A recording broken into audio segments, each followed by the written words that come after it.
Welcome back to another episode of the Agency Digital podcast. Today we're joined by Ryan Tappis.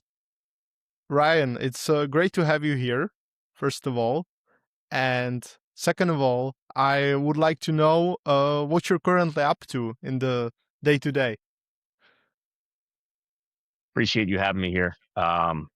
It's a pleasure speaking with you. So let me tell you a little bit about where I came from personally, and then I'll dive in a little bit about NR Labs. So I started my career at Booz Allen. Learned all the stuff that you would expect to learn in a major, world-renowned consulting company, right? How to talk to people, how to deliver quality, how to connect with clients, how to speak, all of that stuff. And I left Booz Allen and I went to a bunch of small businesses throughout my career, and then ended up founding NR Labs with my colleagues Brian and John. So NR Labs is we're a pure play cyber company, right? That's it. We support federal commercial clients, and all we do is cyber. We don't, our whole idea is we don't want to be everything to everyone, right? So we made a very deliberate choice to really lock in only on cyber. That's where expertise lives, and that's frankly where the stakes are highest in the industry. So the agencies that we support are responsible from everything from financial regulation, um, critical infrastructure, national security, and then our private sector clients, which I'm not allowed to name. I'll just say it's a very impressive group of clients. Um, so, in terms of our journey as a company, our last year has been remarkable. I think you've heard of Doge and kind of the impact that that had on the government sector on our side.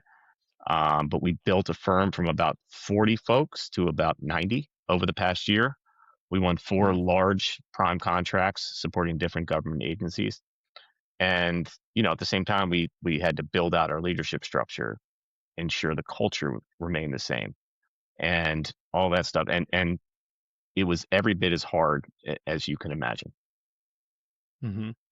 Yeah, that's amazing. And your firm actually has run over 1,000 penetration tests and assessments. And after that much real world exposure, what do you think is something that most organizations still get wrong about their own security? Yeah. And what would that be? And how would you correct them or It's give them funny. some advice? It's most of the time it is the basics. We call it cyber hygiene, right? It's just doing the basics, not falling for social engineering, the phishing emails that everybody gets, not clicking on them. Multi-factor authentication is by far the number one thing that I recommend to folks personally and in businesses. If you have MFA turned on and the bad guy gets your password, there's nothing they can do about it because they don't have that second factor to authenticate. So again, at the end of the day, folks are surprised. They have this perception that hackers are, digging in and running in command line and things like that. But at the end of the day, the most of the time, the way the bad guys get in is through the most basic stuff. Cyber hygiene. That's what we call it. Hmm. And are there any other parts of cyber hygiene that you think are worth mentioning? Yeah, so so MFA is one that we always talk about. System hardening and patching, right? You'd be surprised that folks sometimes are running very, very old versions of Windows, for example. Windows Hmm. XP, we see sometimes. That hasn't been patched in years. There's vulnerabilities out there that the bad guys can exploit whenever they want. So patching, vulnerability scanning, MFA, things like protecting against phishing attacks, network security, right? So DLP, stopping things from going out that shouldn't be going out. Network segmentation, right? So if there's a breach here, I can't move laterally here because the network is segmented. Again, none of these things are rocket science, but it's all of these things combined. The bad guys, it's like a robber walking down the street. He wants to go into the easiest house it is to break into.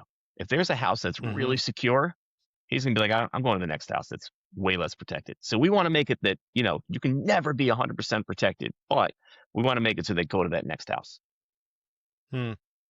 Yeah, that's great. And Yeah. with all of the AI things that are Yeah. coming out, mythos and all sort of things. What's your take on that? And I know that NR Labs has like a cyber innovation practice that's Yep. working on AI and zero trust. Uh, where do you see AI, changing the day-to-day reality for your customers, security teams, and where do you think it's still kind of lacking? I mean, obviously, AI is changing the world as we know it, right? Across all sectors. Cyber is no different. So the way I look at it, there's two sides of the coin, right? The bad guys can leverage AI to do a lot more, a lot faster, and a lot better. And then we on our side can use AI tools to both protect against that and also build things faster that can stop the bad guys, right? So, you talk about mythos and glasswing and things like that. Yeah, it's coming and they're finding vulnerabilities in 0 days way, way, way, way, way quicker. And it's forcing us to kind of adapt how we do things. There's a new concept, AI red teaming, right? So instead, again, Hmm. like I said, instead of the bad guys having AI, it's like, okay, we're going to pretend we're the bad guys and we're going to use some of that AI to try to break in and we'll see how well you guys do. And it's almost like continuous. Typically we do penetration testing and it's like a one and done thing. AI pen testing allows you to do it almost continuously. So you're constantly looking and constantly scanning for where you may be weak. Mm. Yeah, and where do you actually see AI in, the upcoming months? I don't want to say years because I feel like that, every there is AI, there's new features coming out every week. So where do you kind of see it heading? I can't, I don't want to philosophize on my own personal opinions on AI because I have a bunch. But I just see it. I mean, it's obviously it's like Moore's law on steroids, right? It's just not slowing down. It's just faster and faster and faster and faster. And I just Mm. see a lot of the menial tasks. Let me not say not menial tasks, but maybe more entry level manual tasks are just going to continue to go away. Like I'm sure that you use some sort of AI either to come up with the interview questions or whatever. I mean, it's just everybody is using it for things now, and I only see that expanding. Things like spreadsheets, developing PowerPoint decks, spell checking, and grammar.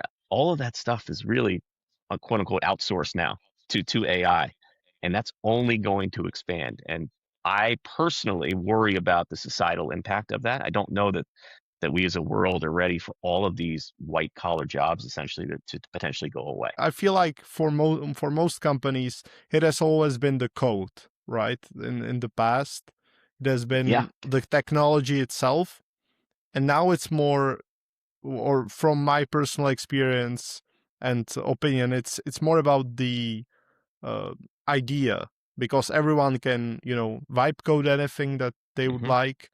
Yep. So what's your take on that? Well, I think it goes without saying that businesses need to adopt or they will die. I mean, there's no getting around that, right? The strategies and the approaches that businesses take to AI are going to dictate how successful they are. Period. So to your point, vibe coding has made it so that developers are, I don't want to say less in demand, but a lot more that they can do via vibe coding makes developers a little less. I don't want to say less needed, but the whole vibe coding thing has just changed the game, right? So I think that whoever can embrace the AI tools the best will succeed. What that quote unquote mold looks like, to your point earlier, I don't know. It Mm. changes so fast that I couldn't tell you what it's going to be like in 3 months. And I think anybody that does is being a little disingenuous because it's just changing so fast. Mm. Yeah, yeah, that's what I also think. But Yeah. based on kind of your own experience, there Hmm. must be some kind of common patterns that occur when a new client comes into your door. Um, what are sort of the common things that you see over and over on a repeated basis? You mean from an AI perspective or in general? Well, we could start with AI Okay. as to Yeah. to to So be so in the yeah, I mean same topic. the question we always get is there is I think a misunderstanding of AI in the cyber world and what it can do. I mean, you get things like Mythos out there and everybody kind of panics, right? Like, am I going to be breached tomorrow? So the first thing we do is we teach them a little bit about what is the impact. Let's take a deep breath. It's going to be okay. But they always want to know, one, what is Mythos and things like that going to do to me? And then two, how can we as an organization better leverage AI? So, those are the two things from an AI perspective. Now, from a more general standpoint, when we get a new client, and again, I think this is where we need to separate the federal space and the commercial space is two different, completely different animals, right? In the federal world, when we get a new client, frequently what they're asking it for is help with navigating the ton of frameworks that they need to go through. FISMA in the U.S., FISMA, zero trust security, CDM, FedRAMP. There's all of these regulations, and they're trying to navigate them all. While at the same time, partially due to Doge, their budgets are cut significantly. So they need help. They need a lot of help, and they need it cheap, right? So that's kind of the public sector piece. The private sector piece is different, and based on what we do, we're pretty much strictly pen testing and red teaming. It's pretty basic. Where am I weak? Break in, show me how you got in, show me that you got in, and show me what you're able to take out. And that is essentially Hmm. the what we do from a pen test perspective. Obviously, there's a lot more commercial sector services that are out there, incident response and things like that. We don't really do that. So the ask for us is strictly from a red team. Get in, show me how you got in, help me fix it. What do you think is kind of the differentiator of NR Labs from other cyber firms? That's a great question. So a couple things I would say there. One, you know, I've been in the cyber consulting field for a long time, and I've seen a lot of the pluses and minuses. And what we try to do when we built NR Labs is hang on to those pluses and stay away from the minuses. So a couple things that's woven into our culture, right? One, we will never, and this is a common practice, we will never promise you some senior person that will come in and help you, and then on day one, it's some junior person that has never even done anything. That's a very common practice, right? Hmm. Two, we have world-renowned experts. The folks on the commercial pen test team, they are just way too smart for their own good. And I do think that we are a smaller business, so we don't have to charge those $400 or $500 an hour rates. You're getting these world-renowned experts at a discount. And we are three, I would say we're really, really, really constantly trying to push the envelope. So we're making a big investment right now in a new concept we call GRC engineering, governance, risk, and compliance engineering. And that's automating the compliance piece of security. So SOC 2, CMMC, things like that. We're trying to automate them and making them way more efficient, costly, and accurate. Less costly, I should say, Hmm. and accurate. Hmm. And what do you think kind of separates like a great CISO from an average one? That's a Besides the good one. age, because you already you so already you so already mentioned that. so I think that CISOs are all over the place. This is kind of a cliche answer, but they have to be balanced. We see a lot of CISOs that are either incredibly technically savvy, right, and can't speak to the board that they have to report to, or Uh-huh. we see folks that are just they can speak to the board, but they don't understand what the heck is going on from a technical perspective. We'll give them a pen Mm. test result, and they're like, "What does this mean?" And then we'll have others that are like, I want to brief my board on the latest 0-day vulnerability, this CVE, talk to me about it. And we're like, the board doesn't want to go into that level of detail, right? So a CISO really has to be balanced, has to be technically savvy, and able to talk at a high level to business leaders. Looking back on your career, Ryan, right? Yep. Like you've probably seen a lot of things. I uh I imagine. Uh what do you think is like a belief about cybersecurity that you were convinced about when you were starting out your cyber journey, and now maybe it has changed? So yeah, that's a great question. I have a couple things. If I can get on my soapbox for 1 second, this is strictly federal cybersecurity, federal employees in general. When I started as a federal contractor or federal consultant, whatever you want to call it, I had this preconceived notion that all federal employees, and I'm not sure if you've heard this, but all federal employees are unqualified, lazy, can't perform in the private sector. And that is so far from the truth. Some of the smartest people I've ever worked with work in the government sector. And that is a stereotype that just drives me crazy. So I have to say that and get off my soapbox. So in general, the thing that I thought when I started my career is I think everybody has in their head that you got these pen testers with their hoods on and they're just hacking all day. And cyber is so much broader than just that. I mean, that is such a small slice of it. I know it's a sexy piece. Trust me, I understand that. But the governance, risk, and compliance piece, creating policies, security awareness and training, incident response, there is so much more to cyber than just hacking. And I think folks don't understand that, and they really think I tell folks, what do you do for a living? Oh, I'm in cybersecurity. Guarantee you, what's in their head is, oh, he's sitting behind a keyboard hacking. But that's not what I do. It's way broader than just that. And I really think it's a misunderstood industry. Hmm. And so my question to you is, what do you do? What do I do?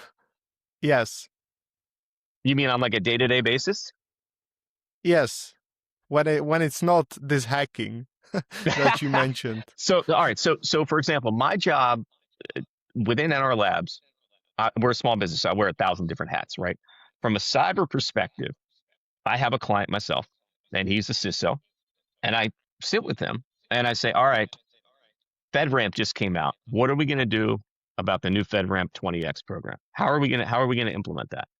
Or NIST SP 853 Rev 5 came out, and I apologize, I'm speaking in acronyms, but these are just examples, and I help them navigate the new requirements. And then Hmm. I will help him. Hey, we need to update our policies. Hey, we need to update our awareness training. Hey, we need to ensure we're compliant with this. And a part of that is the hacking, but it's a very small piece when all is said and done. We have to be compliant. We have to do all of the things that will protect against the hacking. The hacking is the fun part, Hmm. but without all the Hmm. foundational stuff in place, the hacking will expose things that really just shouldn't even be there. Hmm. Yeah, and now kind of wrapping this up, I would like to Yeah. ask you, like, where do you see NR Labs in the future? What's kind of the goal that you guys are trying to achieve in the upcoming, what we are almost halfway in the year. Uh, so what's the main goal? The main goal, and I tell my team this all the time, it's not about revenue or anything like that. We just want to work with some just smart, motivated cyber minds. Period. That's what really inspires me to get up in the morning. It's not that, oh, we made another $1 million in revenue. I want to work with people that are just ridiculously smart. And our goal is to assemble what we call the greatest cybersecurity minds in the world in our company. And I'll put our roster up against a lot of others. I mean, we have some really, really smart folks that have been published, that have spoken at, world renowned conferences, that have written books, that have gone to Harvard. I mean, there's just a really talented group that we work with, and that is what motivates me. And where that takes us, ideally, I think it will take us to growth. But in the near term, we want to continue to work on our culture. We want to continue to foster our people, and we want to continue to just build the company with really, really, really smart people. Yeah, that's great. And kind of the revenue part is like a byproduct of you focusing on that. Exactly. I think if you put revenue first, I think everything kind of doesn't work out. It will be Mm, absolutely, it's a byproduct. Getting all of these people that are just the smartest in the industry, customers are going to want to work with them, and then the revenue will flow. But that is, yeah. to me, I think a lot of companies do it backwards, and I don't know that that gives you a lot of staying power. Hmm. Okay, well, Ryan, it's great to have you here today, and I will leave links so people can check you out if they would like to, discuss any cyber or just check out any our labs. And thank you for taking the time and joining. Really appreciate the time. Great conversation. Thank you.